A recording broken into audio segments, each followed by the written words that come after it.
guys, and welcome to Journey Through the EGH Talk Show.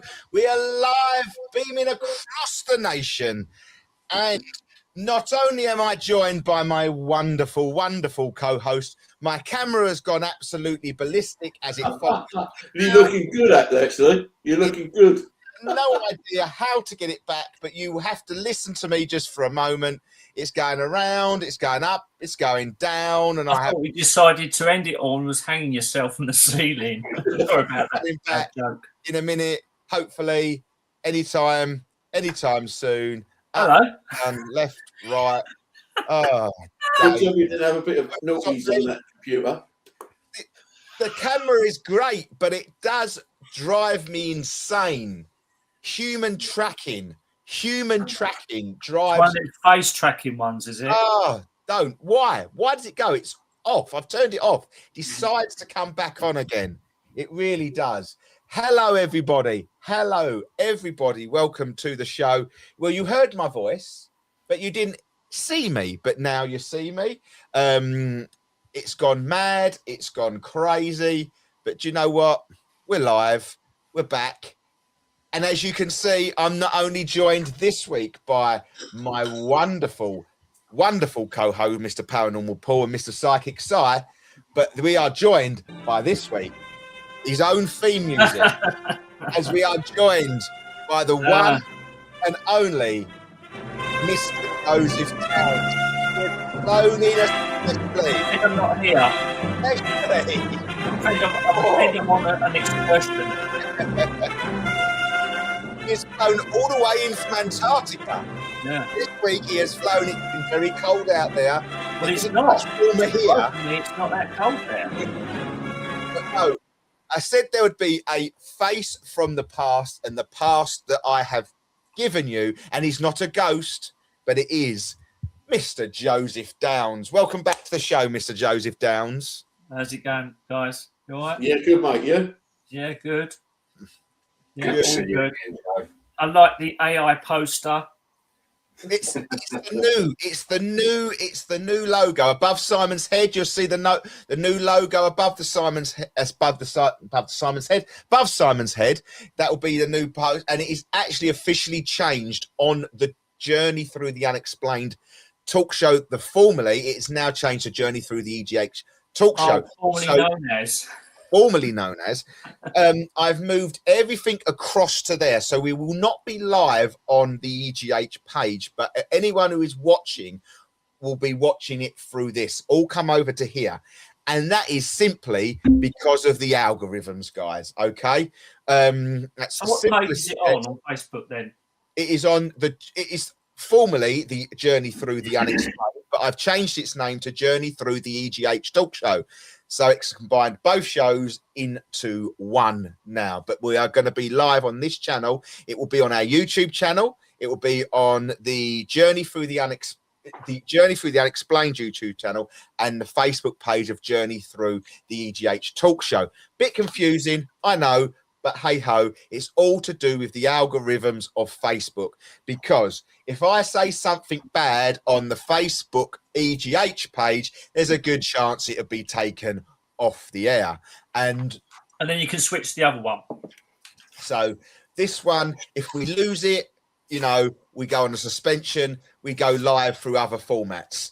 But if we go on a suspension on the EGH page, it's a big kettle of fish, because that obviously does a lot of promotion for the events and everything like that. So I'm trying to keep it so we can talk openly and freely about things that we want to talk about. We can be political, we can do anything we want, but it's under the same banner. So today it got a rebrand. As you can see, the logo up here. We are joined, obviously, a lot of comments have been saying he looks like Greg Wallace, but Simon, you've got myself, and we've got Paul, okay? And the camera's going AI motion again for some strange reason. And it's looking at the faces on the poster, that's why. But it should be moving.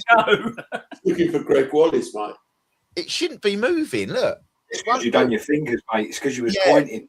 Yeah, it likes a point, doesn't it? So I'll do a point then, see if it does it. No, you're supposed to do things like that, then you can look, and it'll zoom in. Yeah. But then I don't know how to get it out again. Oh, there. See? Oh my God, this technology is doing my head in. See, it's good, Feeling my age. but it's good. But it's very temperamental, and I just wish I could just turn it off, set it to what I need to set it to, Well, it's perfect at the moment. and then leave it. That's what I fine. shall do. And they've got my green screen, which is there. So let's tuck that in. But never mind. We're live. We are live. Like I ask every week, Mr. Paranormal Paul, how are we? I'm not too bad, mate. Not too bad. I'm a bit fed up with this weather. I want summer to be here now. Well, unfortunately, we've got to go cold, haven't we? Yeah. There's supposed to be another cold snap coming in next weekend. Yeah. I know we've got another month of it yet, I think, but It's a load of old crap. How many times we ain't going to get it on the outskirts of London? They're not going to shut London down. We are not going to get this. You know, the snow weather control people will not send that sort of weather over London and not allow London to be shut down. You know, they didn't do it last time. They obliterated the whole rest of the country, but not us. Hello, everybody. Before Simon says it, can I say his catchphrase? Go for it. It's all good in the hood. So, we are joined by some old friends. We got Mickey James on there, Mickey Davis, Mickey. We got Lee has joined us as well. Mickey. So welcome. Psychic Psy, how are we? Yeah, all good, mate. All good in the hood. Hang on. And I've got to ask Mr. Joseph Downs, how all right. are we? I've got no catchphrase, really. Not really. I'll have to try and think of one. All All good. It's all good. Yes, anybody listening, can you think of a catchphrase for Joe by the end of the show? That's a challenge. Yeah. Well, I'm more worried about his weights in the background. You know, what I mean? When you've been working out They're like not that, weights. That's a clothes hanger. Well, that's at least what he uses it for. Exactly. Let's get physical. Do you know what? I've had that about 6 months, and they haven't been used because there is no room there, as you can see. It's absolute. You can't even get to them. Full weights. Are we having a midlife crisis, Joe? Is this Probably. you know? Probably. I mean, it's the act of buying it. It's the intention, isn't it? That's the best. That's the most important thing about it. The intention. intentions, yeah. Yeah, and it'll be on Facebook Marketplace next week, and someone will be picking it up. Probably send it back to the bloke I bought it from. Can I buy it back as a New Year's resolution? Yeah, that's a good idea. But other than that, are we all good? Are we all ready to start the show? Are we ready? Yeah. The listeners, the guests, we've got quite a few people in the chat, so I hope you will stay tuned. We've got a lot of things that we're going to discuss about. Obviously, it's not all about ghost hunting. It's all about a bit of everything. This channel is about a bit of everything. We're going to be politics. We're going to be talking about conspiracy Not too much theories.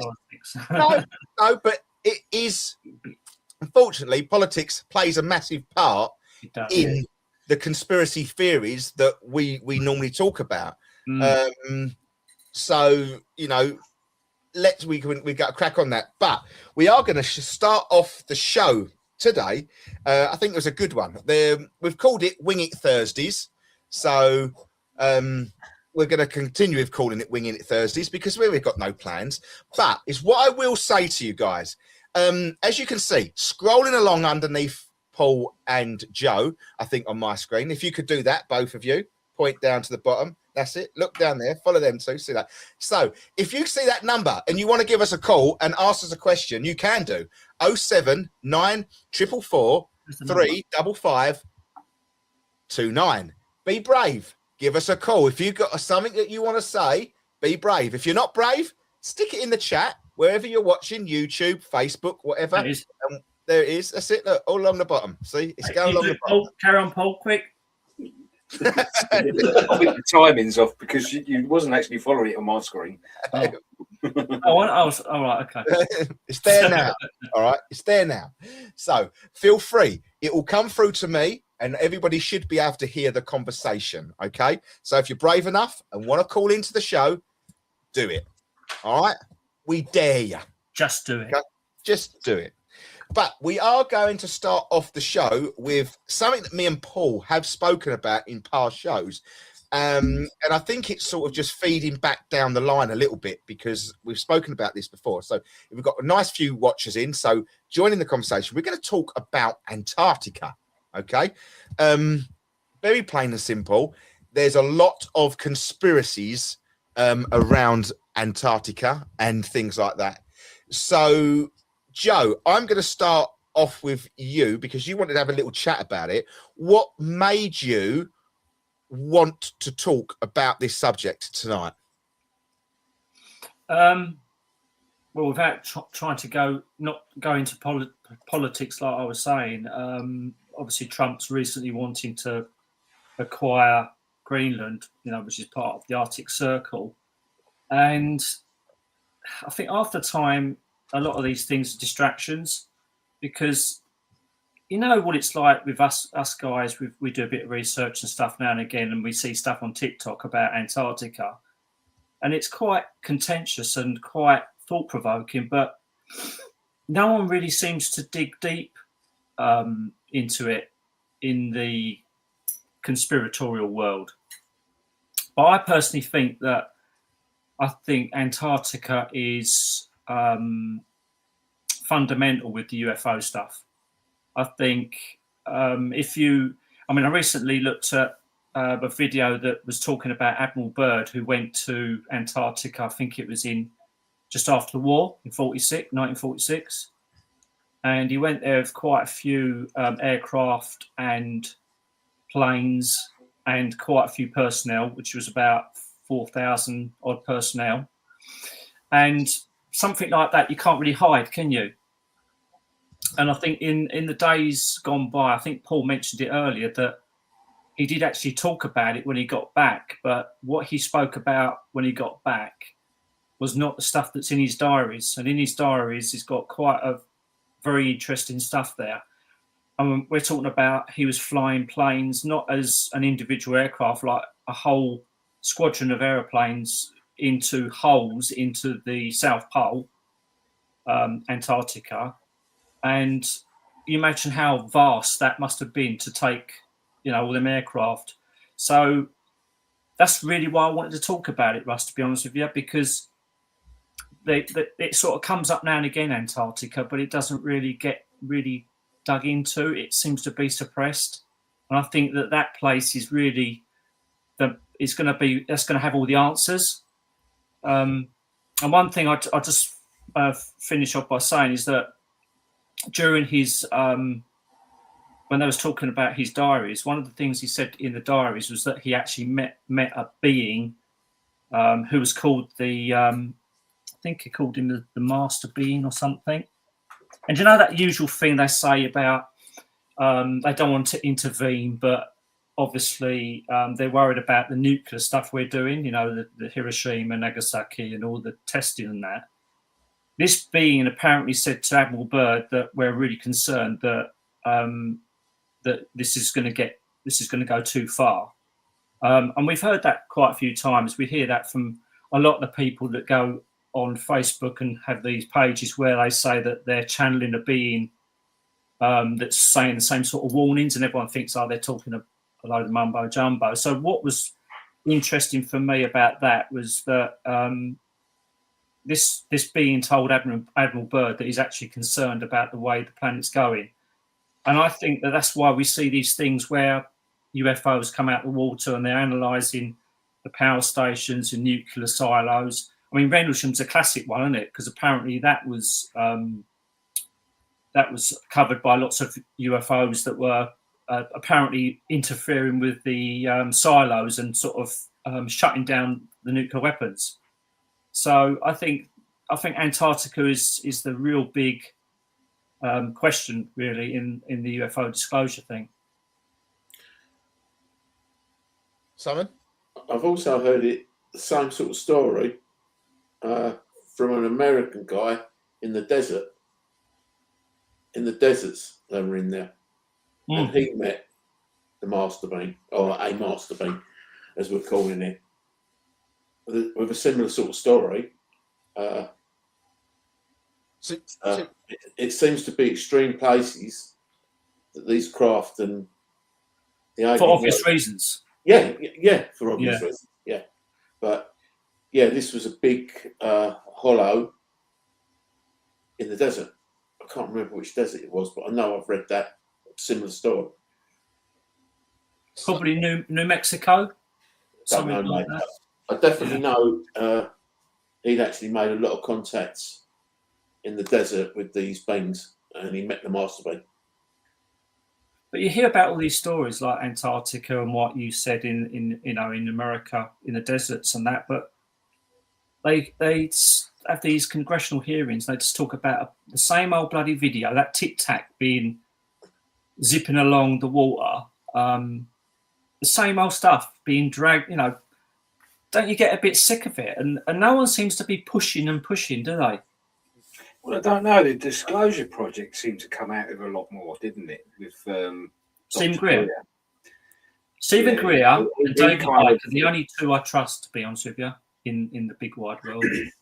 He kind of admitted that a lot of the stuff that people see is us, basically, with how far we've gone with the technology, reverse engineering from retrieve crash sites and things like that. Because you've got the Skunk Works and you've got what's the other? There's an actual company, isn't there? An official company that even BA Systems is involved. You know that, which is a British company. But BA Systems is involved with a lot of this.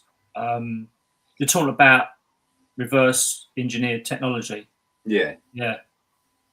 So you got the Skunk Works that apparently is kicking out loads of these craft that are like the triangles.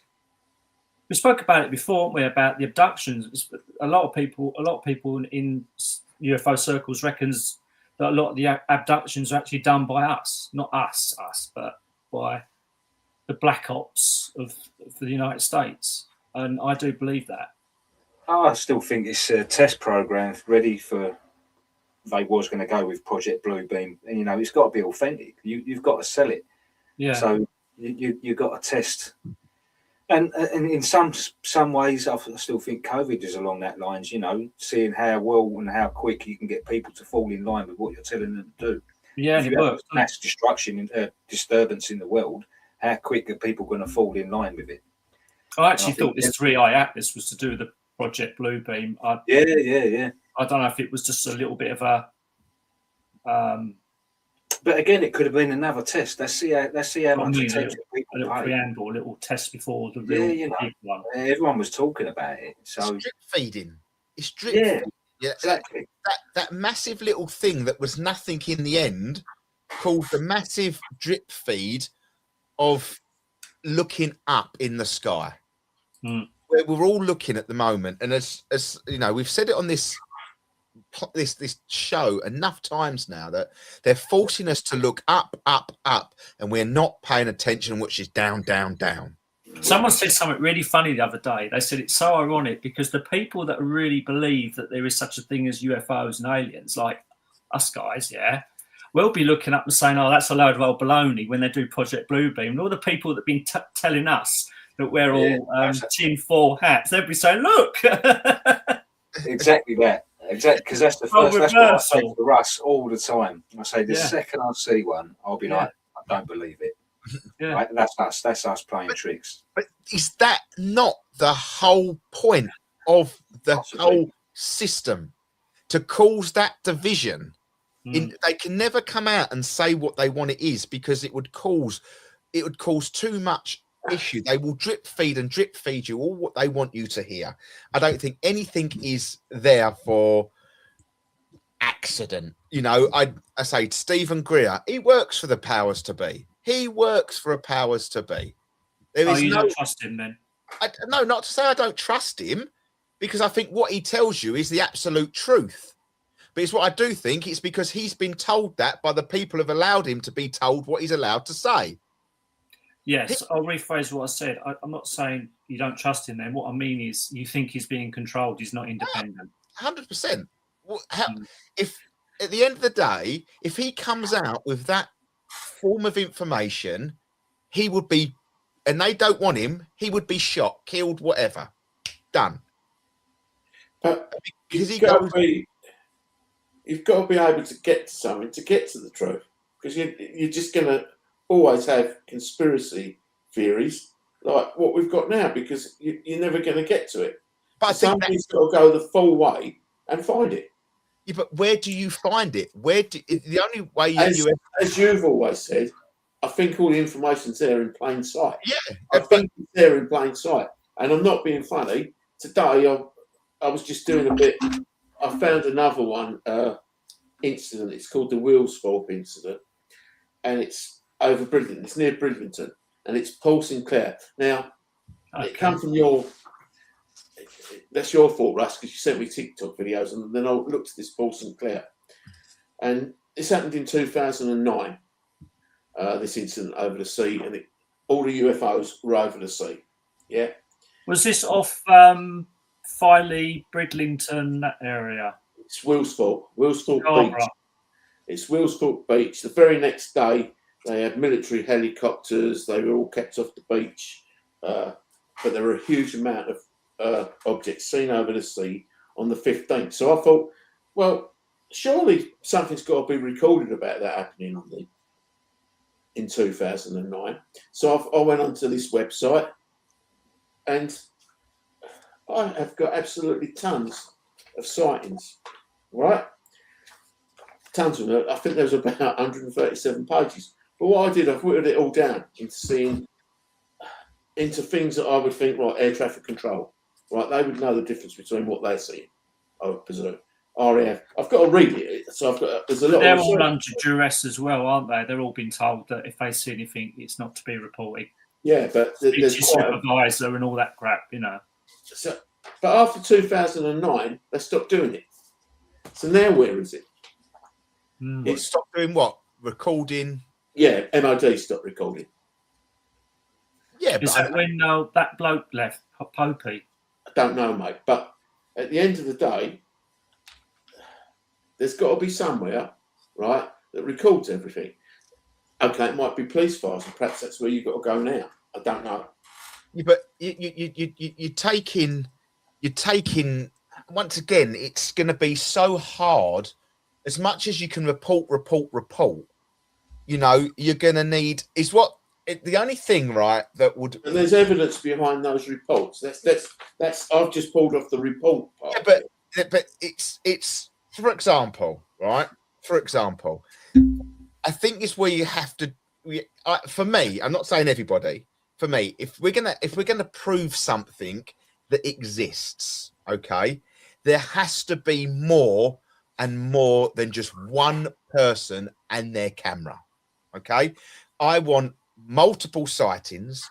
I want it from different angles. For example, okay, I use the remember the incident in LA where the so-called alien walked down the high. Oh my God! I tell you what, I must be psychically connected to you because I knew you was going to say that. Right. So we had one video of that from a bloke that was 4 miles away in his skyscraper, zoomed in on optical zoom on his iPhone, right? Not a Samsung, but iPhone, okay? So we know the actual thing is going to be poorer. Right. So we've got a shopping mall full of young people with an alien, and not one of them have got boots on the ground filming it. No, right? I'm ticking it off the list. There was no sightings there. Yeah, but when we've done... Sorry, go on. It would have to be... We're going to have multiple cameras shot. We're going to have different angles of it shot. We're going to have hundreds of videos to be able to say, you know what? You can't fake 100 videos. Give me one or two, I'm going fake. But giving me multiple, I'm going, you know what? How can we can't fake all this at the same time if we've got... I want to say something, but I think Paul wants to say something first. Yeah, well, I was just going to say that there was people coming out saying that their phones had been hacked and all their pictures and videos and that had been taken off after that incident. I didn't hear that they'd been hacked, but what amazes me and what a question I was going to ask Russ is how on earth did they manage to control that? Because I'm sure you believe there's something did go on there, Russ. I believe something went on, and I'm in the show because we had a whole show about this, me and Paul. I believe that it was smoke and mirrors again. I believe it was massive smoke and mirrors because Maybe like a hologram thing that they're planning for Blue Beam.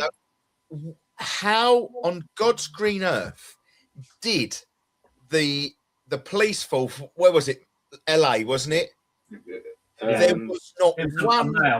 They called every single police force to that area. Now, what's going on outside of their jurisdiction there? What's going on around the corner that no one wants them to see, including the police? What are they transporting? What are they moving? Why have they called everybody into that particular area, including every single police present? Oh, are you suggesting it was a decoy? Yes. For what? I don't quite know, but I do think that's a very off the beaten track conspiracy theory, because you just plucked it out of the air, that theory, ain't you? There's no because not even right when Donald Trump got shot, not even when JFK got shot, did they call in every single police officer from in that state to go to that Pacific area. Not once. Now we're talking about a president of the United States and an elected president being shot, and the president, but not once did all them people get called. Every single police officer get called to that particular area. No. Why on someone? We're talking about what's the police going to do with an 8-foot alien walking down the street? What are they going to do if it's this? We've got run the other way. Exactly that. If let's be fair, you're only going because you're interested, and if you've got to have people out there, and let's take our police force, I guarantee. Oh, it's Lakeside. You'd get one bloke in that police car go, sod that, I ain't going. And he's going to sit round the corner in Braintree. Yeah. But I just think there was something else going on that we are not privy to. And I do believe that was something happening around that time, Paul. Correct me if I'm wrong. Was they moving toxic waste or something on trains, remember? Yeah, because it was along I'm not saying toxic in that waste. time when you had all them train crashes with weird you're not getting muddled up them train crashes, Russ, are you? Because but it was around that time, wasn't it? Yeah, but there was something on them trains that was so highly dangerous. Yeah. But I don't quite remember what they were. I don't quite remember what it was that they were implying. Look, I'm not saying, but I just don't get the legality of it. How can we take every single police officer off the streets and take it to one particular place? And the official story was it was just teenagers fighting, wasn't it, and setting fireworks up. Yeah. So every single police officer in that area. Yeah. I do understand what you're saying there about an alien walking down the street and nobody's got their phone. But sometimes you're not always going to get people get to their phones to take the picture, because half the time you're going to be in awe of it. If us four went out and we stood at, I don't know, the top of somewhere and saw a UFO craft for, I don't know, 45 seconds, I don't think I'd be grabbing. We wouldn't have got it, yeah. No, but I don't think I'd be grabbing my phone. No, we're talking about a 45-second clip there. I'm with you 100%. But we're talking about an alien walking down a high street. It's more than 45 seconds. It's taking the whole of the police state. We're going to have more footage. We're talking about half hour minimum here. We might have had Reeboks on tracky bottoms and tracky top and blended in nicely, but I mean, I suppose the 8-foot is. I'm sorry, the kids of today know how to activate this phone quicker than what we do. There's a certain button on there that you press and it goes straight to your phone and recording. It doesn't. It takes less than 10 seconds to fire that phone up. How they do it, I don't know. They're quick. They're active. So there's only one photo of this alien, then, supposedly. But there was a few others leaked. There was a couple leaked that was inside the actual shopping centre as well, wasn't there? Because they reckon that there was a portal that opened up and they just walked out of it. Yeah, kind that's of thing. what I said. And you see people running through the shopping centre. The And you video see, I saw again, you was see the high up. blurry pictures rather than the quality pictures you get on your phones now anyway. So straight away you're calling bullshit. I have to say that I do, and that's what I'm saying. There's certain things I generally have to say that I didn't.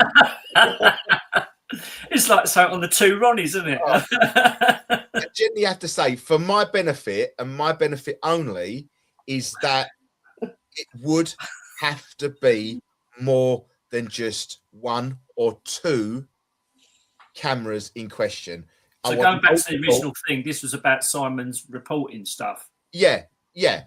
So before anything becomes, for me, it's got to be, look, multiple witnesses. Even if I was to see it on my own, stand at the door and then stand at the door and say, hello, Mr. Alien, how are you? I'm good, thanks. And I put that on tomorrow's news, there's going to be plenty of people out there that are not going to believe me. Well, especially now with AI. Of course. Yeah, but of course. I've given up on all videos and photos now on YouTube and most channels. Honest, it's just gone, isn't it? That could be timed just right for that as well, though, Joe. When you look at that, because AI suddenly come, didn't it? It's just bosh. It's came everywhere. In 2024, it just suddenly come out of nowhere, didn't it? And I mean, everyone knew it was coming, but how perfectly timed would that be? But it was a landslide, wasn't it? It came really quick. But now, all of a sudden, just after all these sightings started to happen, no one's going to believe what you see. But I kind of disagree with you, Simon, a little bit, because the second I see something, my hand's going straight to the phone. Yeah. I do get that. But don't take this any wrong way, anybody here, but I think it's a generational thing, including myself. I class it that my hand wouldn't go straight to my phone. But the generation that we live in, if something come out the sky, it would be filmed within seconds. 100%. We've got more kids on this phone walking down the street. I walked through Lakeside Shopping Centre the other day. I walked from one end to the other to take something back, right? And you'd have a field day if you was a pickpocket down there, because I must have walked about 15,000 phones. Everyone had their phone in their hand, walking down the middle of the, that's Generation Z, isn't it? Perhaps there was an alien going into Pandora to buy a bracelet. Potentially. Like the phone. But this is what I'm saying. It has to be that it's going to have to be more than just someone ringing up a hotline. How many times do I could stand out here, and there was this thing the other day I spoke about on the show about the drones circling over One Tree Hill. Now, I'm lucky enough to own a drone, and I know the flashing lights and the sequences that they produce. But people could just take their phones and think there's a UFO sighting, ring the police. That would be then documented, and then we've got now a thing of police, a witness over One Tree Hill, but it's not. It's drones. So we have to be very precise with what we are documenting. I think it's a great idea, because I follow a bloke on TikTok at the moment, and he's producing the paranormal hotspot map. That'd be brilliant. I was going to bring him up, actually, when Simon brought the reporting up that Simon was saying. And he's doing it. He's actually doing it. And he's got some really good cases that he's come across, and he's like building little circlers. And there's a place in Scotland. Yes. That, my God, it's like it's happening sort of like twice or three times a day. Yeah. North Yorkshire and Scotland are the hotspots of the UK, for sure. So, yeah. I think you pointed that channel to me, Russ, or Si did, and at first I thought this guy's a bit wacky, and he's quite off the cuff, he's quite funny in a way and that. But yeah, right, he's got a good idea there, because he's got a big map on one wall, big map on the other wall, and he's actually got them all, and you can see them all. Why didn't someone do that before? That's a good idea. And he's got strings as well to him now. Yeah. So, yeah, so, good idea. What do you One reckon? thing I would say in defence of Simon is them reports that he's got is 2009 going back. There was no AI then, was there? All you had was CGI, and CGI, you can see CGI, can't you, really? Yeah. And, so, you know, these are... I take everything out other than the people that you sort of trust on there. Because pilots, you trust a pilot to know something in the sky is not what he's seeing every day. And that's just the pilots that have come out. The amount of pilots that don't come out is probably a bigger proportion. Exactly that. And I'd like to be able to get further into the reports. I ain't quite tried to work that out. You could try some freedom of information things, but that's what I'm on. They're all suppressed, aren't they? That's what I'm on. No, that's exactly where I'm going to get it from. Yeah. It's time. It's actual time and marrying up that report to find the actual loads of report. You know, what's behind it. Yeah. What's the area that covers what you've got the report on? The whole country. Okay. The whole country. Because when you mentioned Paul Sinclair, he does a lot of Yorkshire stuff. I thought that's Paul the Sinclair, area. Yeah. I don't know how to take Paul Sinclair, to be honest. I think some of the early stuff that I've seen him do is good, but I think he's getting an ego now. I think the ego's coming along now, and he's the first one that's ever said. He's the first one, and I'm telling you now that I'm the first one that said they're coming from the sea. Well, actually, Sunshine, you ain't the first one that said it's coming from the sea. I've said it's coming from the sea, and 1,000 other people like me, Paul, Russ, you have said it's coming from the sea. But then comes the ego, doesn't it? Yeah, talking about the sea, I don't know. Yeah, that's obviously, like I said about Antarctica, I think Antarctica is key, but also under the sea. Under the sea. Under the sea. You know, that's obviously a big square of cheese that needs to be looked at. The other thing you've got to look at is after Admiral Byrd come back and he'd done his TV interview and he said about, there's a whole other continent out there to explore. I haven't seen that interview. Yeah. And shortly, it was only a couple of months after that the Antarctic Treaty was put in place. Yeah, in 59. To stop anyone going there. Yeah. Which is, I mean, I don't believe in coincidences like that. Well, I don't even believe the actual treaty itself, because the treaty actually states that no one actually owns Antarctica. No one's allowed to do military stuff there. No one's allowed to mine it. Do you really believe that? Of course I don't. Well, we know that there already. There's all different nations there. I thought 7 countries owned Antarctica. Am I wrong? No, that's Arctic Circle. Oh, is it? Oh, you're right. I think I looked it up. They they've put a claim, but they don't count apparently legally. I think we are one of them. Yeah. I think we are one. And it weren't Starmer either. He ain't got the balls to do anything like that. Good for that. Yeah, wouldn't know where they don't know what planet he's on, let alone what he owns. But with the Antarctic thing, me and Paul have really spoke about this, and I think that there's a lot to sort of go on, because there was obviously when he went over there, wasn't there? There was sightings of animals, and it was just literally, it wasn't ice. Freshwater lakes. It was beautifully green. It was vibrant colours. It wasn't an ice, Yeah, land. he stated as he flew over, it changed. The ambient temperature changed, and below, all the snow and ice was gone, and it was lush. And there was waterfalls. Didn't he even say that they flew down close to see clearly that there was a woolly mammoth walking about as well? Yeah.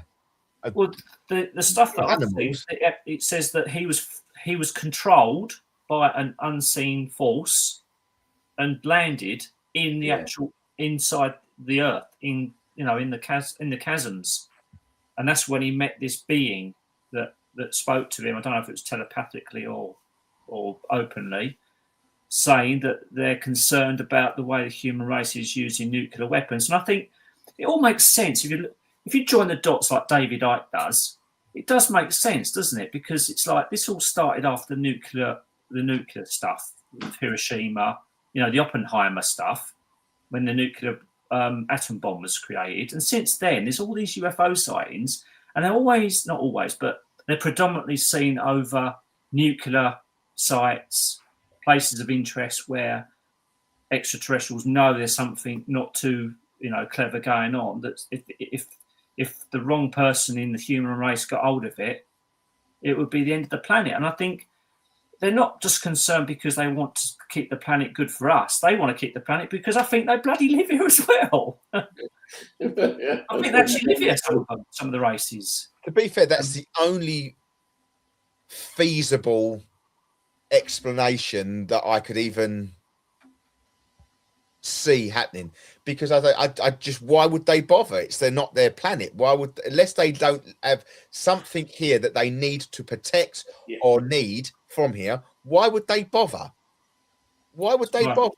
That's always when these people come out and say, well, if it goes to nuclear war, the aliens will come up and save us. I'm thinking, well, why would they bother? Unless they haven't got anything to protect, why do they care? They don't. I'm sorry, they don't. And I think that's the only feasible sort of explanation that I've actually heard that actually gives me some form of, you know what, I can, my brain can go there. It gives me something, you know what, when people say that, I think, well, I see it, but they must have something here that they need to be able to keep alive. Well, even if they didn't live here, I think they need to protect this planet, because if it was destroyed, it's like all structures, they all rely on each other, like the gravitational pull of Mercury and Venus and Mars and Earth and the Sun.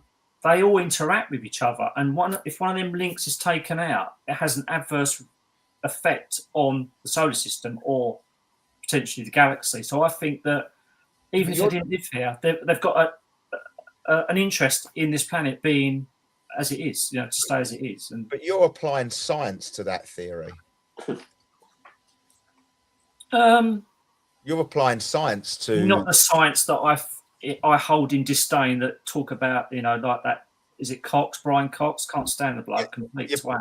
But you're talking about gravity as we know it. We're talking about if the sun went missing, then that could happen. What's to say the sun's real? Oh, this is all. No. But this is. But you're applying science to. That's what I'm saying. Your theory is based on scientific proof that we've learned at school. That we're relying on Mercury to spin around here and Saturn to. We're indoctrinated with, which is we're taught in school.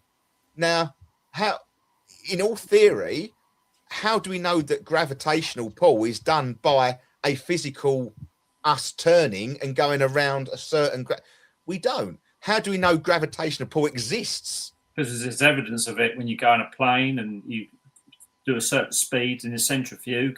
G forces that happen. I mean, it's hard. They prove it. Science has proved that. But you can prove gravity exists. But we all know gravity exists, even if you're anti-science, which I am a lot of it. Yeah, but if there was a forcing things down to the ground, how is a 10 million ton rain cloud staying up in the sky? I know. Exactly. I don't know. It might be. I mean, you might say that about a boat. How does a 100,000 ton oil tanker float in the sea? Why doesn't it just go straight down to the center of the earth? I don't know all of the scientific stuff. I'm not a scientist. I don't know. This is what I'm saying. We pick and choose what science and that we want to believe. No one's got all the answers.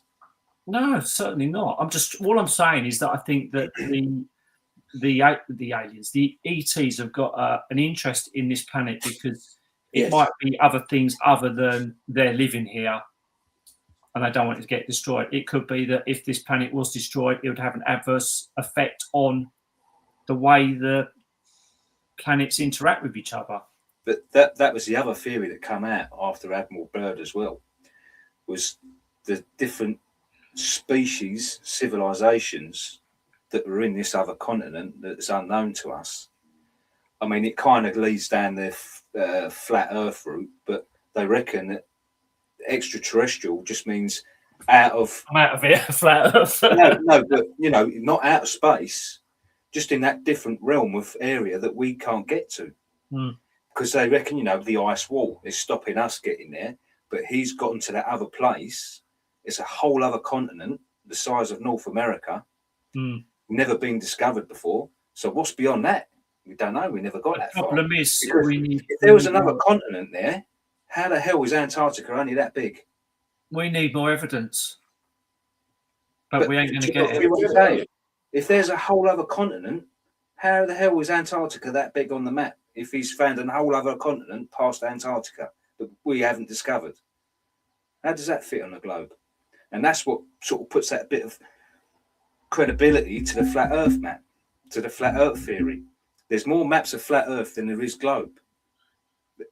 So when you go back in history, I've seen that 1500s map, which shows unusual creatures. It doesn't show any ice or snow on it's both just poles. I think both poles are green. And you see the maps where you've got all these other areas past our little plane. It's just the problem is, Paul, is we go to school, we get fed stuff, we get stuff from what we glean out of the internet, and we have to try and put a little picture in our heads to try and work out what we personally believe. You believe different stuff to me. All of us here have got different opinions on different things. The problem is, the only way you're going to get truth is if everyone plays ball, but there's so many people that aren't playing ball in the world that we're never going to get I think it will always be like that. I'm one of them, you just hear that little snippet and something twigs in my mind, and I think, well, blimey, I never thought of it that way. That makes perfect sense. And then my head starts going, well, yeah, okay, well, then that fits in with that, and that fits in with that. And then I'll change my whole way of thinking. How many times have you guys trusted a particular person like Stephen Greer or Elizondo or George Knapp, and then all of a sudden you hear something, you see something, you think, do you know what, I'm not sure about him now. That's happened to me a hell of a lot recently. Yeah. I don't ever trust any of them. And that's what I mean. So we're never going to get the truth, are we? No, but there is certain people that I listen to, and you think, what you're telling me, one of my key things is, what you're telling me, you should be shot for.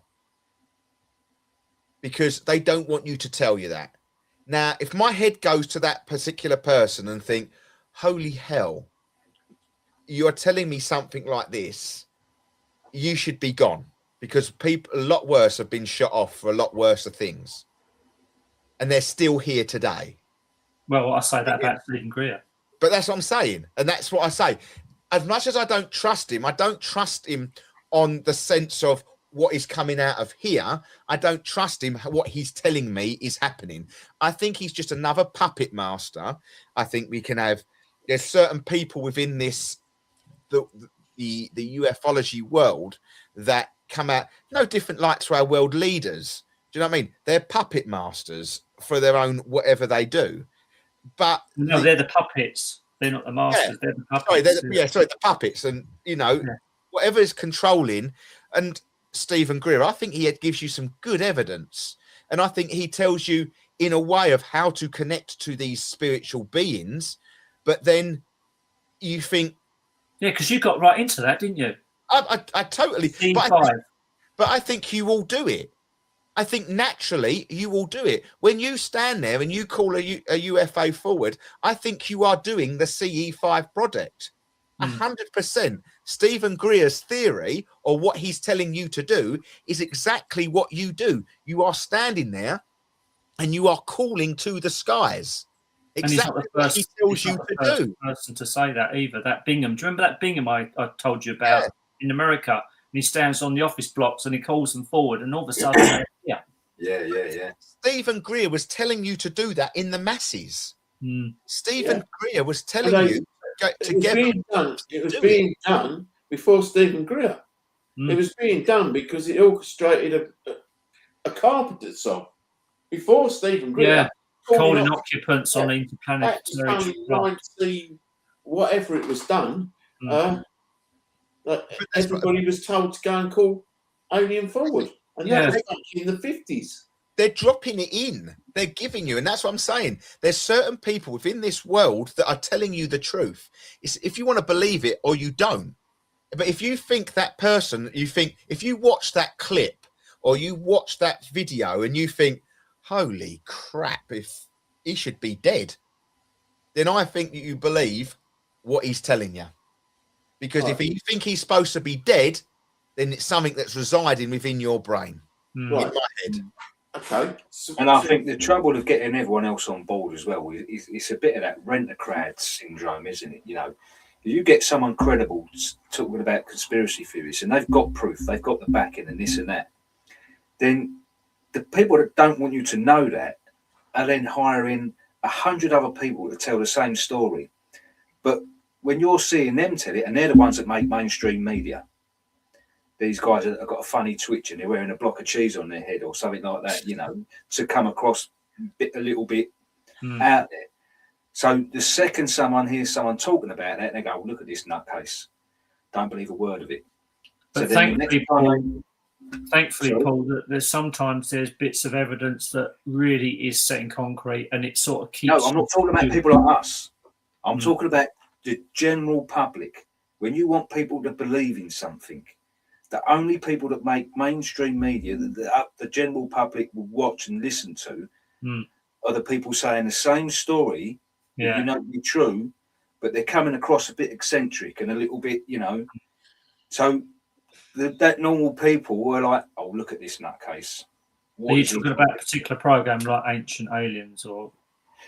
just certain things you even see on TikTok and social media. That reason I said the block of cheese on my head is because there was one guy that keeps popping up every now and on mine. He's talking about the same stuff we talk about, but for some reason he feels he's got to wear a block of cheese on his head, and he comes across like a right nutter. But I thought you was referring to that bloke with the crazy hairstyle that goes up. No, I know what you're talking about on Ancient Aliens. I know. Yeah, Ancient Aliens, isn't it? He drives me mad. Yeah. But now, he's a typical bloke. Bear with me, Joe. Simon's been just trying to say something for the last couple of minutes, so we're just going to hand back to him just for a second. So what's to stop us then, like-minded people, going out there and calling them forward? You've got people that can film. You've got people that will call it forward. You'll have 10 to 12. So why are we not doing it? Why are we not doing it? It's our fault we're not seeing it. I think we'll be the only ones that believe it. Yeah, but if we're the only ones that are there. We did that and we posted it, and there's 12 of us doing it. Another 12 people will go and do it, and it'll become a mass thing. That's what Stephen Greer's trying to do. That's what I'm saying. Why are we not doing it? Why are we sitting here saying the CE5 project is exactly that? In your masses, go and call them forward. There's a more of a set pattern. You're supposed to visualize meeting that craft in the sky. You're supposed to then visualize it, bringing it into our atmosphere. You're supposed to visualize it, bringing it to where you are standing. You've got to visualize where you are. Yeah. But to be quite honest, me and Joe have been to Rendlesham enough and know if we stand there with two of us, we can bloody do it. Yeah, exactly. Right. But I think we do it anyway. I think we naturally do that anyway in what we do. And I take, and I, not to say I'll throw a curveball here, because I believe what we do is very much continued to the other side of things. I think we do it when we go ghost hunting. In your masses, in your groups, you've got a group of 10 and you've got a group of 12, and you are calling energy forward. Yes, now, at this moment in time, we call that energy of the spiritual realm. Okay. But what is to say that we are not calling extraterrestrial forward at that time? There has been times in the groups that we've done that you've gone, well, that isn't spirit. Now, what have we called forward at that moment in time? Because you're in a group of high energy people all at that same time is totally, that same theory of the masses in your energy that you're bringing together is a light of beacon. It's a bigger beacon. And I generally feel that, obviously, my belief is that what we call the paranormal connection between spirit and extraterrestrial is very much on the same path here. What you do in that, it's just finding that particular vibration, and yet they they are very vast between them in the spectrum, but at the same time, it's very easy just to control your vibration of what you want to call forward and how you call it. If you hit that vibration right, that frequency, vibration, whatever you are calling it, you are on point to what you are needing to contact. And I think you've got to find that vibration. And I think, you know, certain musics, I think if you look at that song that you was going on about, Fleetwood Mac, Calling Them Forward. Is it Fleetwood Mac, Calling Them Forward? Carpenters. The Carpenters. And there's another one, isn't there? David Bowie. In Moo Moo Land, is it? In Moo Moo Land, justified and you're ancient. I didn't know it was that. What's it called? I can't think of it. I remember you doing that, because you sent the lyrics, didn't you? Justified and ancient, isn't it? Justified and they're ancients, and Justified you look and ancient for a land. And I don't know the exact song and how it goes, but that I think would hold certain frequencies that you are trying to find. I think music is key. We've always said music and film is key within our things. Certain frequencies that we can hit, we'll call that forward. Now, I genuinely believe that the bloke who crossed the Arctic wall found that frequency that could allow him to go through whatever, you know, they talk about, don't they? What's the dome flat earthers talk about? The one that you can't punch through or get through. The firmament. So what's to say that firmament is a frequent based apparition that is put there, that if you find the right frequency within your soul and in your body, that it allows you to pass through that firmament quite easily. I.e., we are told that whatever it is, when they go up into the moon and up into space, there's that radiation bubble that no one can ever go through because it will kill them. I call it the Van Halen belt, but it's not. It's Van Allen. Right. But we are allowing these crafts to go through it and no one having adverse effect.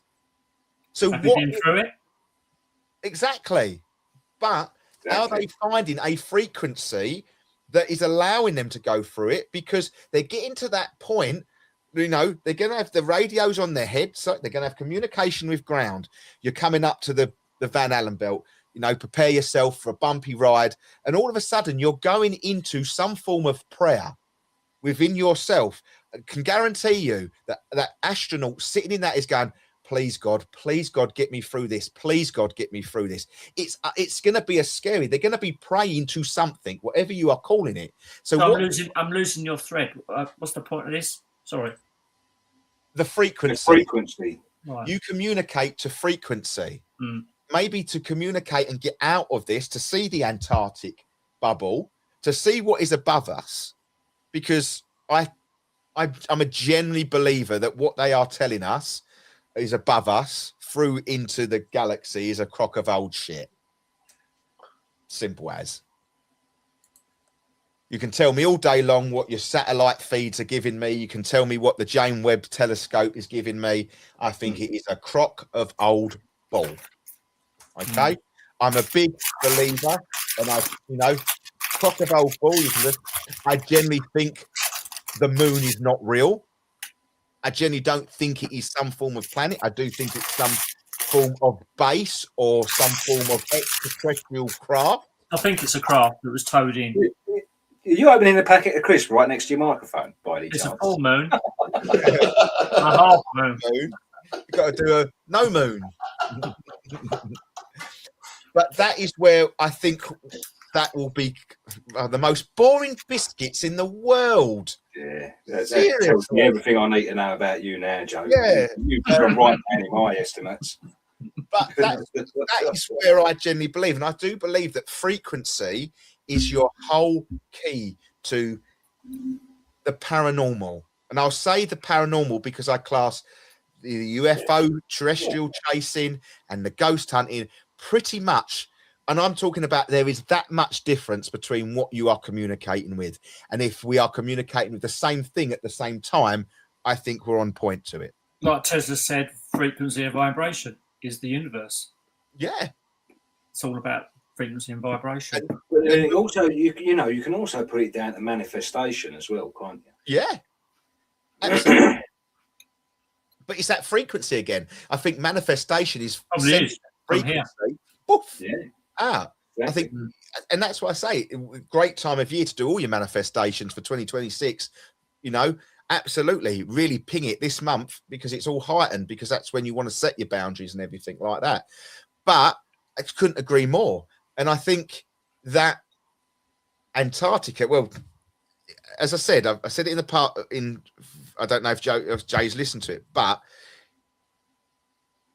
well-known fact about Antarctica, Adolf Hitler spent more money on the combined wars than he ever did going to Antarctica. He spent more money getting to Antarctica than he did in any war.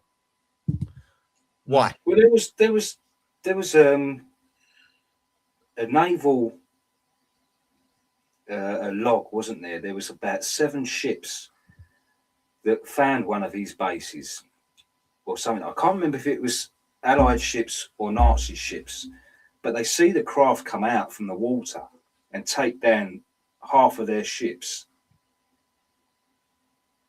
and then go back in. I can't remember, because I remember doing a show about that as well, Russ, when we was talking about Antarctica. Absolutely. Hitler was well on the. When are you talking about this happened, Paul? During the war? This was during. I'm pretty sure it was during the war. But there was pilots in the war that witnessed dogfights going on between what we sided as alien and what Germans sided on as alien. Yeah, there was dogfights of craft helping us, which they was helping them as well. So, and there obviously that the theory is that Hitler never. What is it? One of the conspiracies was that he got to Argentina on a submarine or some form of boat. Yeah. But no, he never. He made, if he made it to anywhere, he made it to Antarctica.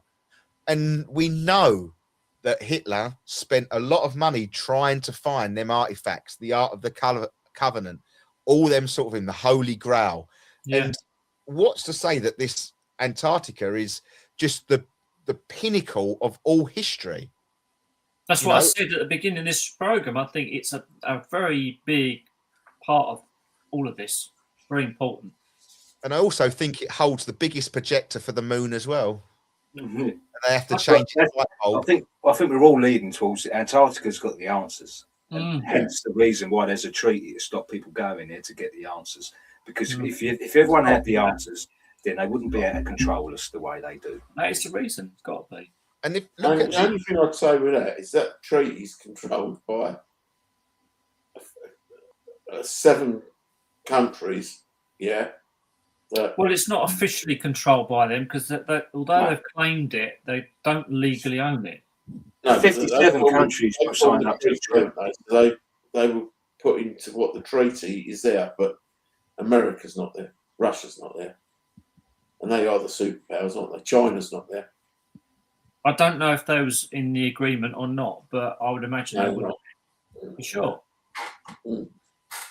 Okay. Russia pulled out recently, didn't they?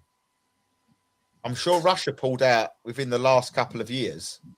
What, out the Antarctica Treaty of 1959? They pulled out of something, but I can't remember what it was. And there was. I could say something rude then, but I won't. It might not be Antarctica. It might not be Antarctica, but I do think Russia was ready to go at some point to release some facts about it. Yeah, well, Russia was releasing a lot of stuff to do with history. It's as if they wanted the truth to get out there. You know, they were releasing a lot of old Tartarian maps and things like that. Have you done a show on Tartarian? Russia and US are in it. Sorry? Russia and US are in it. Yeah. But it's amazing how they're not fighting over it. Well, because for the reason Paul just said, they can't, because if one country has control over it, they will know everything and they'll possibly spill the beans. Yeah, but that defies, what is there, I think is important. If if Simon's just said Russia and the States are involved in this treaty that love to go head to head and loggerheads, yeah.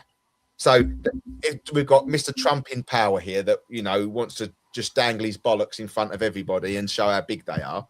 Yeah. Now, we're at the watershed now. Yeah, we are just about. But what I will say is that I think they're all on board because they know just what is over there. They know they can't do that because it changes the whole direction of the world that we live in. The thing is, I think we're talking about treaties that we all know about. There's treaties that we probably don't even know about. And they are probably the extraterrestrials saying, look, none of you can come here because you can't. And if you do, there'll be consequences. But do you think we know that the Americans have made treaties with, is it Roosevelt? You know, over the agreements that the Majestic 12 agreed on. You know, they got keep quiet about these certain agreements they've made. You can do a bit of experimentation. We can have the reverse technology. It's probably similar to that, I reckon. I just don't think we're allowed to go there, period. Well, wasn't the Majestic 12 the ones that started off Bluebeam? Yeah. I think they were, yeah. I think the they Majestic 12 were the 12 that were trusted with keeping it all quiet and, you know, yeah, they're the ones. The extraterrestrial thing all quiet. Whoever the president was at that time shook hands. There is video evidence of that out there. That was documented. There's video evidence of that, of the president at the time was just after the war. I'm not correct, dates are not great with me, but it was just after the war. Whoever the president was shook hands with an extraterrestrial because it was whoever it was. Who was it? Who was the president? There wasn't a photograph though, was there, or video? Yeah, there was video evidence of it because what happened is I can't remember the exact thing, but this president at the time of the war hated Winston Churchill. They didn't like each other, did they? But at the end of the war, the president invited Winston Churchill over to America. Okay, and he went. And the conspiracy, and I say that lightly, that 3 weeks prior to that visit, that president, and I don't know who the president was. Please, I generally don't know my history. Every Thursday, he would go golf at this particular time, at the particular thing, and at particular thing. It was so regimental, it was unbelievable. One weekend, he played golf just outside Area 51. Okay, and there was a thing that the president would always hit the first tee ball, and he would have all the cameras and he would have everything around him. Well, this particular time that the cameras were allowed, but at very distance, so you couldn't see the president's face. So it wasn't the president at the time. But at the time, Mr. President was in Area 51 making this treaty with extraterrestrials at the time. And there is so-called whistleblowers that has come out and said this was filmed. It has been documented, and it is a thing. It was President Eisenhower. Truman after the war. No, this says, according to conspiracy theories, the former Pentagon, Eisenhower allegedly had secret meetings with alien beings in 1954. Eisenhower. And I think Truman was before Eisenhower, wasn't he? I think. Yeah. Yeah, 3 secret meetings with them, apparently. And there is so-called video footage. There is photographs of this, well documented, because I'm assuming it would have to be documented because of these treaties. Well, who wouldn't have filmed that? You know, you're meeting up with aliens, whether it was meant to get out or not. It's going to be on tape somewhere. Well, we haven't seen anything, have we? Is there anything out there? There was, once again, CGI could have been, but I think there is, and I think there is photos of very black and white, grainy pictures that you probably wouldn't be able to work out. But once again, and the theory goes that Winston Churchill was also in there to make his own treaty with a species of whatever you call it, extraterrestrials, to look after the UK and Britain. And you nearly said reptilians. I did, because I'm so used to that. But that's a royal family. well, exactly. But that's what I'm saying. How do we know that? How do we know that that's not the truth? You know, I've said it all the way along. When the Queen passed, there was something going on in our skies that was untoward and probably coming to visit to say their goodbyes. It was something weird that she passed all of a sudden, and it was all weird. The news coverage was really weird. But that's for another whole show. I mean, as I've said it plenty of times, the weather that day was there wasn't a clear bit of sky. And I think they were coming and going. And if we do have treaties with so-called extraterrestrial helpers, that the royal family would be well informed of that. And you got to ring our monarch at that time, Queen Elizabeth, was with the UK for a bloody long time. Was it 70 years? Was it? She was on the throne. Yeah, so she's going to come and she's going to have this knowledge of what is protecting us. If we went and I think obviously the States have the same thing with theirs. I think Russia have the same thing. China. I think they all have their own being of helper that just no different to like what's up there. I think there's billions of species. I don't think there's just one or two. And that's what I'm saying to you. That's what I said to you earlier on, Joe. I said, they don't give a flying monkeys about our Earth because there's plenty more out there that they can go on. And that's just how I see it. And this is what I'm saying. I do think there is a lot more that, and I think Antarctica is the key to all that. Is it a portal? Is it a way that they can come in under the seas? You know, is it is it how they get into the oceans without anyone seeing, you know, come and go as they please? Is it their track to come in and out of this world quite easily? Stargate. Yeah, you know. But then it goes back. There's pictures of aliens and alien craft back in the Bible and before, so it's not just recently come to Antarctica in 1947. You've only got to go back. And even on the hieroglyphs. Yeah, yes, exactly that. Look at I might say religion and things like that. Visitors from heaven. Yeah. Dragons in the sky. What are the dragons in the sky within the Bible? Yeah. You know, what are they? Is that, you know, is that craft burning through the atmosphere? And the North American Indians as well. Yeah. Skinwalker Ranch. But yeah, that's what I'm saying. There is all this going back. The pyramids, they are a lot taller than we think. And I'm telling you, we've got, but maybe just the Antarctica is the new, you know. Don't they think there's pyramids? Yes, I do. Antarctica. I do think there's some form of. They've started to see one already coming out, haven't they? Where they actually have ice melting. I think there is, yeah. The right side. I think there's pyramids were definitely an important shape. But geometric shape. One thing I will say to you is, we always believe, not necessarily believe, but always drip fed. But I don't know, Paul, you might have seen it. I very much doubt Simon would have seen it. I don't think Joe would have actually seen it. But watch the Game of Thrones. You watch the Game of Thrones, the series, the Game of Thrones, and that is all about the ice wall. Their job is to protect the ice wall. And that goes back, you know, John Stark protecting the ice wall. Don't let them over. You must never let anything come through the ice wall. Until one day they actually let the thing through the ice wall and it's actually their help. You know? Are you suggesting they made a series based on... I do. But of Antarctica. It's very much loosely based on, you know... I don't like quite some know. of the science fiction films we see that are very loosely based on stuff, aren't they? Yeah, exactly. How many times is that bloody what's that film where Will Smith goes and has a dog fight and then he goes in the desert and he beats him? Independence Day. How many times has that been put on the TV in the last 6 months? What's the new one? 100. Is it Resurrection Day or something like that? I'm not. That's even more hard hitting. That's even more. You only got to go even back.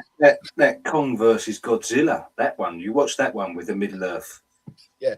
I'm telling you now, mate. There's some things that you think, well, why be damned? That could very much happen. First encounters. What is the point in drip feeding it though? If they don't Cool. want it to be disclosed, that's what I don't understand. Some people say it's to prepare us for disclosure, so it doesn't hit us. Predictive programming. If you've already seen it in a film and it's drawn your attention, it's already stored up there. So when anything happens that's remotely like that, your brain's telling you that you've already experienced it. So you're not quite as panicky. You're more inclined to accept it as reality because your brain's already stored that information. But why do they want us to see that? Why do they want us to drip feed it? You know, do you think it's the ETs actually drip feeding it to Spielberg and Stanley Kubrick and it's them that's doing it rather than the deep state? Absolutely. I think they have a link. I think they've got I think, you know, they're high powers, aren't they? Spielberg, you know, as Simon said, you know, fourth encounters, you know, he had to do with Star Wars, he had to do with Independence Day, you know, scientific film is Spielberg, Lucas. What's that new film like? Has anyone seen the trailer for that? Disclosure, is it called or something? No, it hasn't come out yet, has it? No, but in their trailers out for it yet. Yeah, it looks quite good actually. Right. I think it's based on AI though, isn't it? Again, I don't know. Or she I know nothing about it. But I think when you're just going back on that comment about why are they drip feeding us, okay? I think we answered that, didn't we? But how can they not?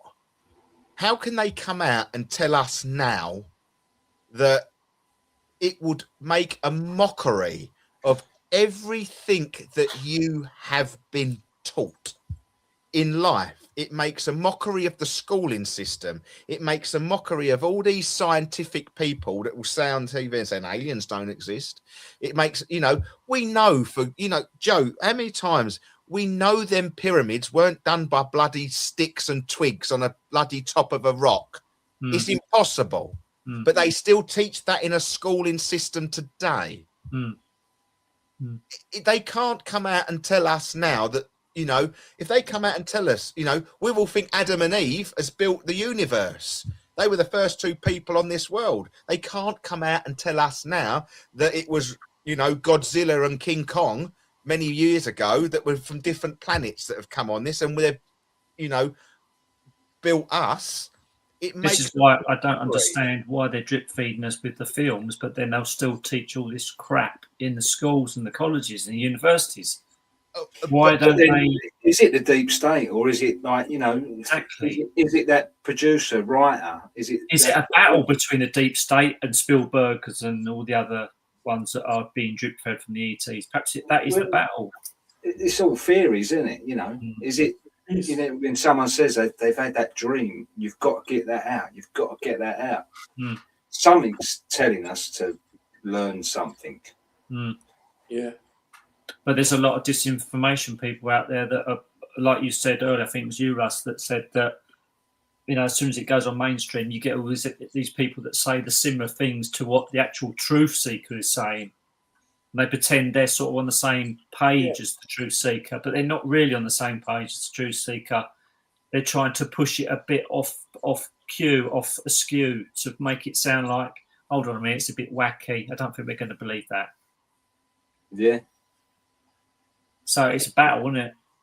It's always going to be a battle. It's always going to be a battle. And that's why I think the evidence that you collect within yourself and what you feel is right is far better than anything else. That's all we're going to get, isn't it? But this is it. So you follow the gut and it's going to lead you to the right place, isn't it? You know. But my gut feeling could be completely different to your gut feeling. And the same with Simon and Russ. Doesn't mean to say any one of us is wrong. It could all still lead us to the exact same point. Yeah. We're just getting there for different ways. I think this target of disclosure is waiting for the mainstream media to sort of jump up on a soapbox and say, yes, they're here, we've reverse engineered, the iPhone came from reverse engineering, blah, blah, blah. We ain't going to get that, are we, ever? No, I don't know. I wouldn't ever say never. Yeah, but that is the biggest crock of gold, the biggest crock of shit going. Because I can't make I a phone agree. call. I can't make a phone call to you that you're 10 miles down the road, but they can get a bloody message back from the space station up in out of space quite easily. They can get me a photo from 20 million miles away quite easily. You need Starlink, Russ. You need Starlink. No, we just need the truth. We just Yeah. need the truth. Mm. And the truth is that how can something, the James Webb Telescope beam a picture back from 20 billion light years away? I can't even do this. The 3i Atlas, a nice clear image of it. Yeah, you know, and you see it on our screens. But I can't ring you that less than 5 miles down the road without it going boop, boop, boop, no signal.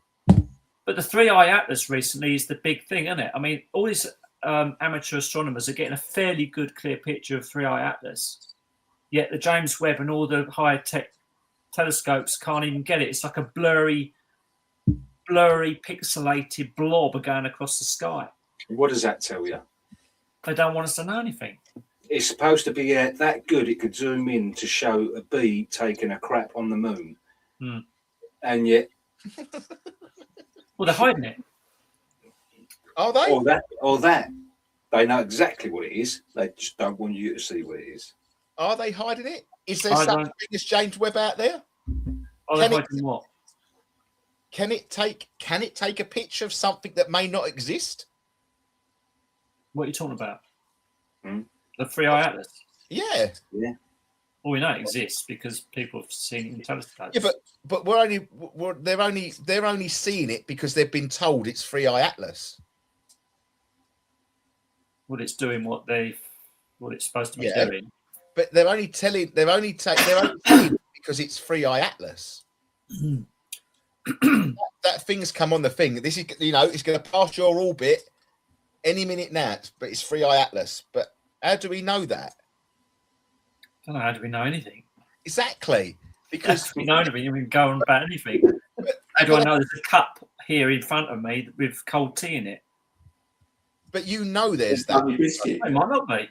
But I might be getting like little nerve tinglings to say that I'm touching it. I'm thinking what he's getting at is like not in that sort of thing.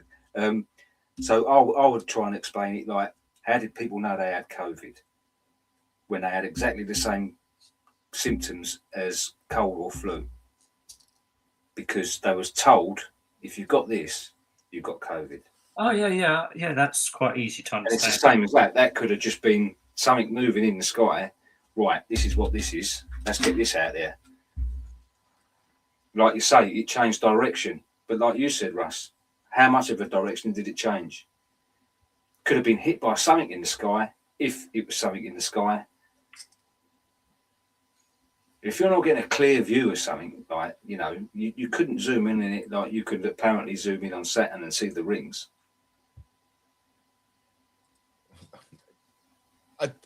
People take it as face value, didn't they?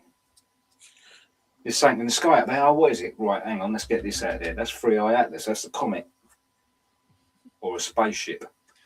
So then everyone's looking at it, and because they've seen that light where it is, well, that's what everyone's talking about. That's 3i Atlas. But why is it called 3i? That sounds like AI. Yeah, and that's it's Atlas, AI, Atlas.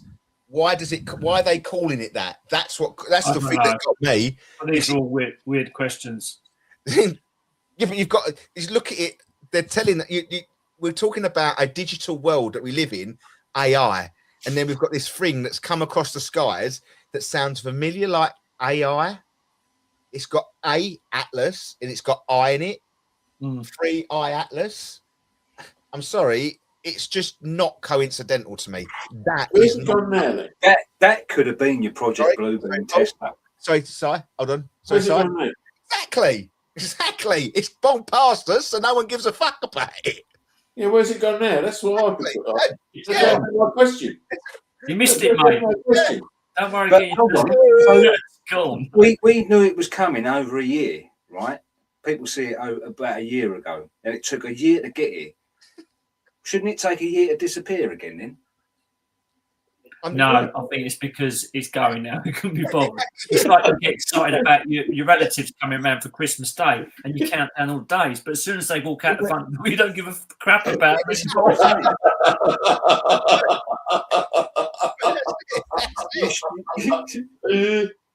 You should be able to see it for a year now, going past us, shouldn't you? You should. Yeah, where is it? Because the interest has gone, hasn't it?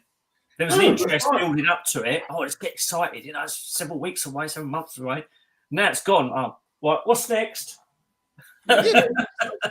But Paul's right. We should still be able to see it. The web, James Webb's, but we couldn't even see it when it come bloody close, Russ, because funny enough, all of the telescopes were shut down. Do you know what it is? It's probably the same meteor that's been going around for the last 100 years. It goes in a circle and they can't say anything for another year because they've got to go, it's got to get round that side before we can get it in our telescope. Well, they've realised it's a money spider stuck in the lens. Yeah, exactly. Exactly. Oh, that's where it's gone. Now we're getting silly now. No, but we are. You can take it to extreme levels of silliness, but it's understandable. That James Webb telescope was giving me vibes of an absolute crock of ball. And why would NASA come out and say it's moving direction? Why? Because they want you to think it's something it is, and they're drip feeding you, or something it isn't. Or it isn't, yeah. And there's that going to be, it's no different to like what I say. They have to give you that, and they have to give you that, and let us talk about it. So you're going to have one person in NASA going, yeah, look at it, it's changed direction. And then you're going to have someone from wherever go, no, it can't change direction. It's got to be an alien ship if it's changing direction.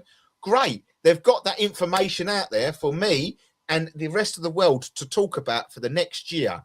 And it's that drip feeding mentality that they always do. Stephen Greer does it. They all do it. Joe Rogan does it. They all do it. Steven Spielberg does it. All do it. They drip feed you the true messages. And I think how you run with them is how you you drip feed some of the bullshit. Yeah, it has to be. And I say, COVID is your prime example of that. Prime example of how the world is run. They give you COVID, try and scare everybody into it. Yeah. And at the beginning, everyone sort of fell on board. Yeah. Halfway through that, people started to break away from that motion. So what did they have to do? They have to cause loggerheads. Right, we're going to give you a vaccination. If you don't have that vaccination, you can't go on holiday and you can't go for a pub. You can't go for a meal. Straight away, you've got two loggerheads going at each other. Just what they want. Just what they want. We know that's what it was all about. Yeah, that is life. That is everything that we go into, the extraterrestrial world, the ghost hunting world. Whatever you are calling the paranormal world and what they want you to know, there's always going to be one higher power that gives you the answer and one higher power that gives you what the other answer is going to be. And they're going to let people like me, Simon, you and Paul discuss it because there's always going to be someone out there. I'll take it, Grandad, for example, that would be goddamn evident that nothing exists. No such thing as aliens. We are, the twigs lifted an 80-ton stone up onto the point of a pyramid. A stick did. Okay. And people will believe that. And there's people like us that don't. And that's how they get away with it. And the powers to be will always give you the truth and not the truth. And that is there must be someone we can ask that question to where it's gone.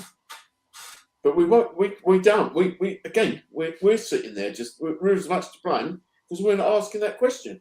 No. But I think we're asking the wrong people. I don't think there's too many people on this earth plane that we should be asking. I don't think it is. I think we should be connecting with the vibrations of the higher power that we can take that gospel answer. But because we're human, what answer we get, we will debate in our heads. Yeah, but you're missing the point, right? For weeks and weeks, for years, they've been telling us it's going to hit us. It's going to hit us. Oh, no, it's changed direction. Oh, yeah. No, it's gone past us. Right? So why aren't we asking, where is it now? Show me where it is now, because it's still got to be out there. Because it's still got to be as big as it was. It hasn't got any smaller. So where is it? So why are we not asking that anymore? question? It's like the news. Something will happen. There'll be a big earthquake and thousands of people die, and then about 2 or 3 days later, you don't hear anything more about it. But if you went to that place where that earthquake happened, it's a tragedy. It's terrible. It's still there. Yeah. It's the interest. It's not there. And I think that's the same for the 3i Atlas. The interest isn't there anymore. Because it never hit us, or it never stopped. I don't remember anyone saying it was going to hit us. I thought it was on. It was a possibility it could have. It was coming straight for us at one point, apparently, like Simon said. I remember that story. Yeah, I don't remember. But then, don't you think that? Do you not think that this all put out there for that? So people like us discuss it, and someone comes up with a theory and go, right, this is what it's showing. This is what it is, and the people that originate started the story think that's a great theory. They will go with that, and then everyone else jumps on the bandwagon, and that becomes the official story. What, to propagate fear? Anything. Whatever leads them to where they want to get. People like us are discussing it, and someone comes out of that one theory and go, that's brilliant. That's the best way of getting their eyes off of us. We'll go with that. So we'll push that story. And then you get all these other people coming on social media going, that this is what it is. This is what Russ it is. Brought that up with the Los Angeles shopping mall incident, in Vegas, wasn't it? Was it Vegas?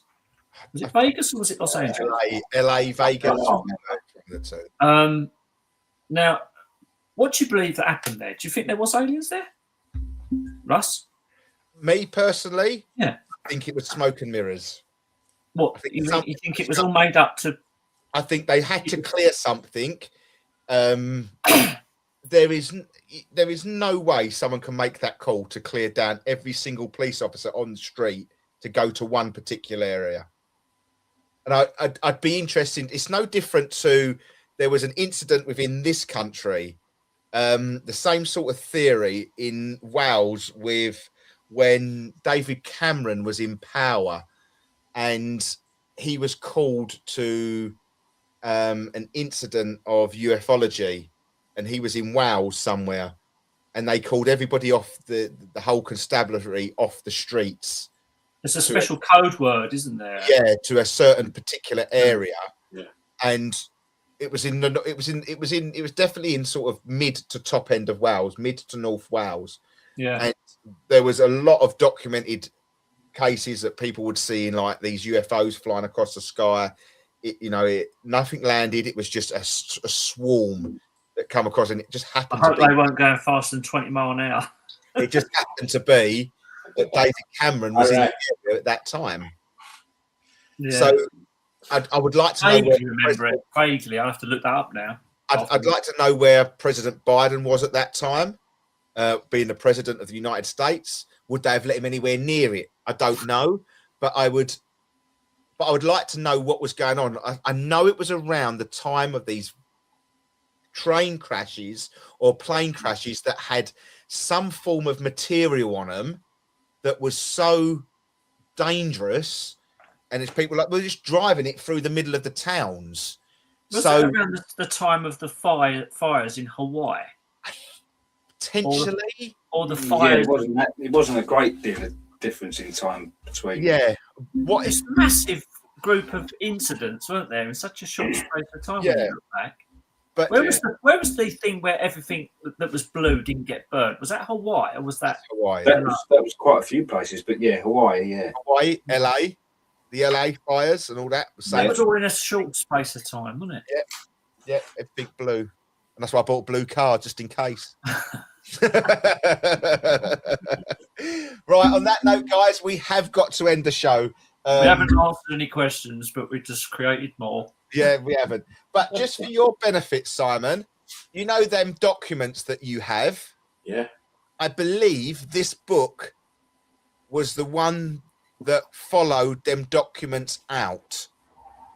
Okay. I'm sure this gentleman was the one who took them documents and picked a few and looked into them.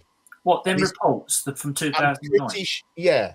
I think because I'm pretty sure I I can't be 100% sure, but this goes back to Winston Churchill, Prime Minister's personal minutes and things like that within this. And I do believe that in some time, it was recent, me and Joe did the show.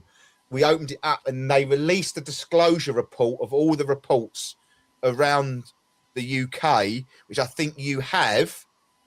And he's taken some high cases and explored them.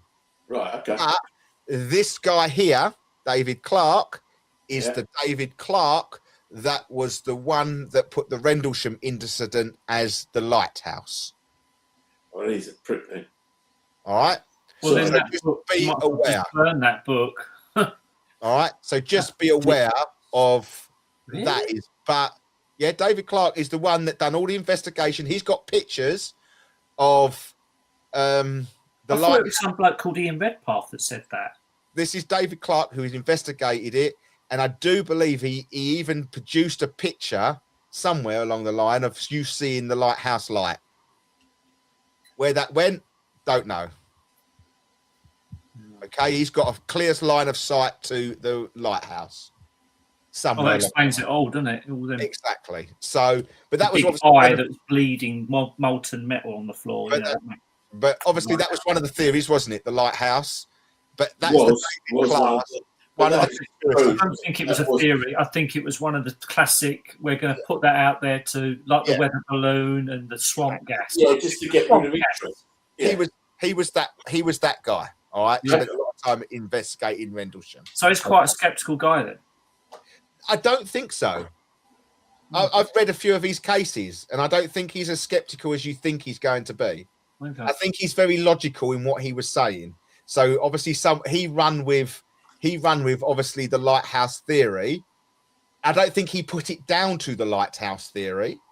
I just think he said, yes, you could see the lighthouse from where they were standing at that, or you could see the light from the lighthouse at that time. I don't think he said that it was the cause of the lighthouse. Oh, okay. He just give you the call, yes, by all means. It has to be taken into consideration. That time of year, where the lighthouse stood, you would have seen the flash of light.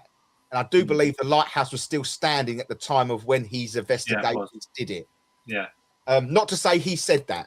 That's not what I'm saying about he blamed the lighthouse for the exact incident, but he did conclude that if you believe it was the lighthouse that could have caused the lights, you have all right to believe that because you would have seen the light flashing through the forest at that time. But not to say that he blamed it on that. All right, he does do it. Yeah, he does the inside story of real life sightings. Second edition, because obviously he did a first edition on the actual cases. Then it all got released. The National Have you read all that book? No, I've read the 2 cases at the front actually, and they were very interesting. Yeah, he's very logical. In depth. Yeah, he logically thinks about things like obviously the Rendlesham incident, the lighthouse. He's thought about it. He hasn't poo-pooed it. He's actually stood there and looked into it and said, "Is it a possibility? Yes. Do I believe it? Who knows?" And I think that makes a good investigator. Definitely. Another good investigator is Andrew Collins. He's going to be at the paranormal thing, isn't he? UFO paranormal lecture next month. Anthony Collins. Is it Anthony Collins? I think it's Andrew Collins. One of them was really off with me. He investigated the Averley incident. I think I spoke to Simon about the Averley incident. Yeah, it's good. We've got to go, guys, because we've come towards the end of the show. We are waffling, but we can talk about this again in a couple of weeks' time. I'm not waffling, you are. I just wanted to show Simon that book because that's what I think he's referring to with them records. Okay. Yeah. So, Mr. Paranormal Paul, thank you ever so much for joining us again. It's been a pleasure. Good to see you. Psychic Si, thank you for joining us again this week, and a very, very special thank you to Mr. Downs coming all the way in from Antarctica and Greg Wallace. Yeah, and Greg Wallace. There, all right. But the more you look at it, it does look like him. Just looks like a younger version. It does look like a younger version. It's very. I was young once.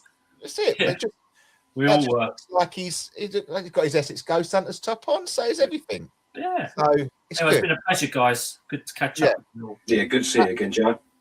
All right. Nice Take to see you, care, Paul. and we'll be Russ. back You in a take week's care. time. Take care, everybody. See you later. Bye. Bye. Bye bye.